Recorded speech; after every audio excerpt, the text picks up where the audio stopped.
다윗의 생애에는 크게 두 번의 죄를 지었는데 첫 번째는 우리가 잘 알고 있는 밧세바 사건이고 두 번째로 오늘 이 인구조사를 한 사건입니다. 그런데 역대상에서 밧세바 사건은 기록하고 있지 않습니다.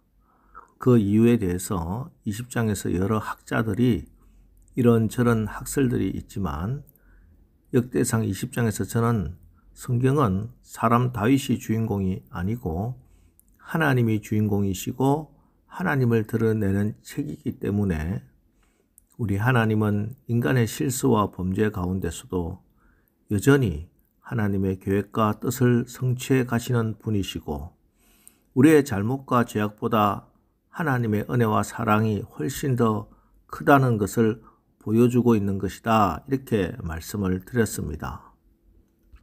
오늘도 마찬가지입니다. 밧세바 사건을 의도적으로 언급하지 않은 것, 또 반면에 오늘 다윗의 또 다른 죄악인 이 인구조사는 상세히 기록한 것, 다윗 모두 역대기의 주인공은, 성경의 주인공은, 역사의 주인공은 다윗이 아니라 하나님이시다 라는 사실을 말씀하고 있는 것입니다. 역대상 19장 20장에서 읽은 대로 다윗의 군사력과 국력이 대단해졌습니다. 그래서 이때 다윗이 인구조사를 실시합니다. 그런데 이 일로 하나님의 진노를 샀고 전염병으로 이스라엘 백성들이 7만 명이나 죽습니다. 먼저 오늘 보면 1절부터 난해 구절이 나옵니다. 사탄이 일어나 이스라엘을 대적하고 다윗을 충동하여 이스라엘을 계수하게 하니라. 자, 반면에 같은 본문인 사무엘하 24장 1절은 여호와께서 다시 이스라엘을 향하여 진노하사 그들을 치시려고 다윗을 격동시키사 가서 이스라엘과 유다의 인구를 조사하라 하신지라. 자, 이렇게 기록이 되어 있습니다. 오늘 우리가 읽은 역대상에서는 사탄이 다윗을 충동한 것이다 이렇게 기록하고 반면에 사무엘하에서는 여호와께서 다윗을 격동시킨 것이다 이렇게 기록하고 있습니다. 자, 이에 대해서도 성경학자들은 사무엘상의 사관인 신명기적인 사관과 역대기의 제사장적인 사관의 차이로 설명을 합니다. 여러분 중에서도 성경 공부에 관심을 가지고 성경 통독에 관한 책을 읽으신 분들은 그렇게 설명하고 있는 것을 읽었을 겁니다. 반면에 일부 진보적인 신학자들은 이 본문을 성경은 오류가 없다고 하는 성경 모설에 대한 반박 자료로 활용하는 구절이기도 합니다. 자, 그런데 사실 이것은 우리가 이분법적인 사고에 길들여져 있어서 그렇습니다. 여러분, 사탄도 다 하나님의 통치 아래 놓여 있어요. 그래서 사탄이 하는 모든 것도 다 하나님께서 허락을 하셔야 이루어집니다.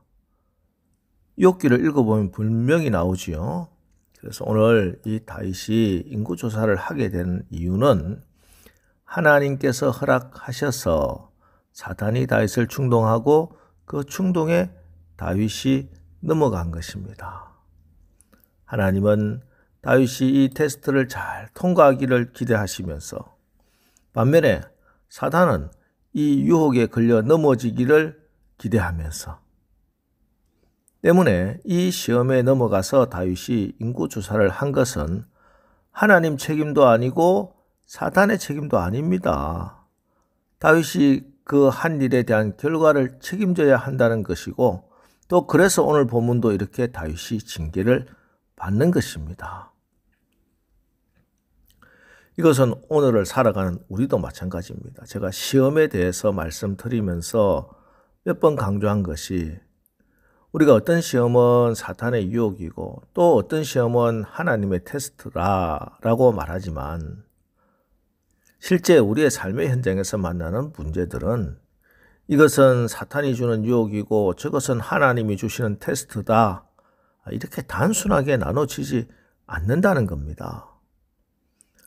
아브라함의 시험을 테스트라고 하고 예수님의 시험을 템테이션이라고 하지만 사실 좀 더 엄밀하게 보면은 이 시험들도 테스트의 면과 템테이션의 면, 유혹의 면이 이 두 가지가 다 있습니다.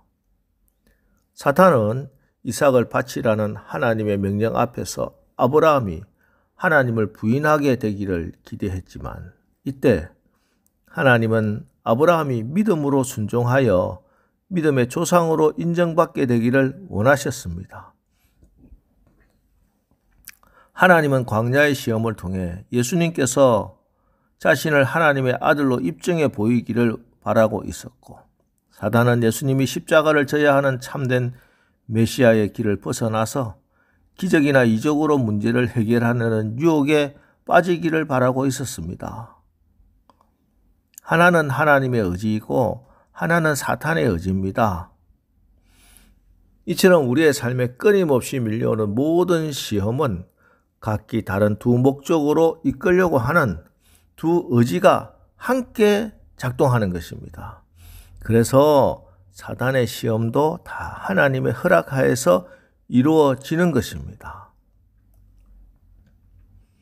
그래서 다윗의 마음에 하나님의 허락을 받은 사탄이 인구를 조사하겠다 하는 마음을 집어넣었을 때 이 사탄의 충동을 따를 것인가 아님 하나님의 말씀을 따를 것인가 이때 하나님의 말씀을 따르면 이 시험을 이기는 것이고 이것은 훌륭한 테스트 통과로 하나님의 영광을 드러내는 것이 되지요. 그러나 사탄의 유혹을 콱 붙들면 오늘 다윗처럼 그렇게 하나님의 징계를 받게 되는 것입니다.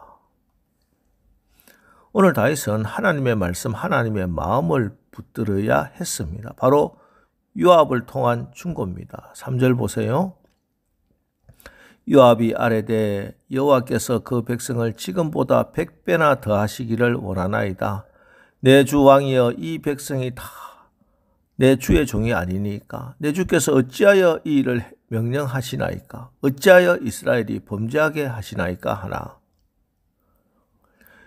여호와께서 그 백성을 지금보다 100배나 더하시기를 원하나이다.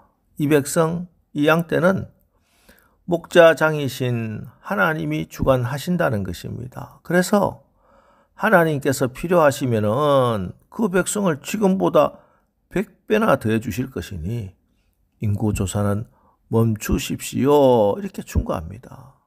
그런데 멈추질 않습니다. 죄의 길로 그냥 질주합니다. 여러분 엄밀하게 말해서 다윗의 군대는 다윗의 군대가 아니라 하나님의 군대입니다. 지금까지 전쟁할 때 군사의 수로 전쟁한 적이 없었습니다. 그냥 하나님께 올라가리까 여쭙고 올라가라 하면 올라갔고 이 전쟁을 하지 말라 하면은 멈춥니다. 그런데 오늘 다윗 스스로 전쟁을 준비하면서 백성들, 특히 징집할 군인들의 숫자를 세고 있습니다. 이것은 이제 하나님의 명령 없이도 나는 언제든지 전쟁할 준비가 되어 있다 하는 하나님을 업신여기는 죄입니다. 그래서 우리가 생각하기에는 밧세바를 범하고 우리아를 죽인 죄가 큰 죄고 이게 무슨 죄가 되느냐 생각을 하지만 사실 엄격하게 말씀드리면 이 죄가 하나님 앞에서는 오히려 더 크고 근본적인 죄입니다. 하나님을 무시하고 하나님을 업신여긴 죄이기 때문입니다. 여러분, 우리는 하나님의 백성, 하나님의 양이요 하나님의 자녀로서의 정체성 잊어버리면 안 됩니다.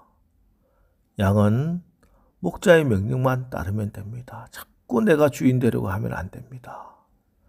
자, 이제 한 주간 시작하는데 이번 한 주간 살아가면서 하나님의 나라 백성으로 목자장을 모신 목자로 또 하나님의 양으로 하나님을 인정하십시오. 하나님을 의지하십시오.